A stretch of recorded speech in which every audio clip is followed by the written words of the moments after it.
Elaborate more on your favorite argument for God's existence. Yeah, so in part one, we got to a necessary foundation of reality.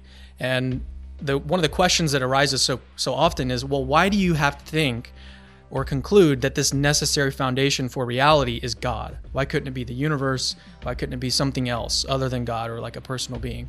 And so going back to this guy who I started to really look into his work, Josh Rasmussen, philosopher out at Azusa Pacific University, he has a paper and arguments more generally that if the necessary foundation has some kind of limit in what it can do, what it knows, its value, that limit is going to need an explanation of why it has that limit, basically. So, and this is a very generic principle that applies to anything that we have. So my phone, go back to my phone has a certain amount of storage, it has a certain amount of power, the screen size is limited, the color of it is a sort of limit that it has, and these limits sort of cry out or require an explanation. There's an explanation why my phone has 128 gigs of memory.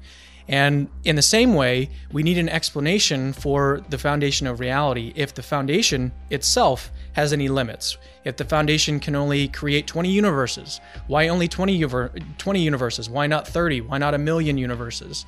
And so we're going to run into this problem when we start to look at versions of the foundation of reality that have these kinds of limits. And so the solution, again, is to just posit an unlimited being that has no limits in power or knowledge or in value. And so that's the way that we can take this argument and see just by sort of armchair reasoning that God has to exist.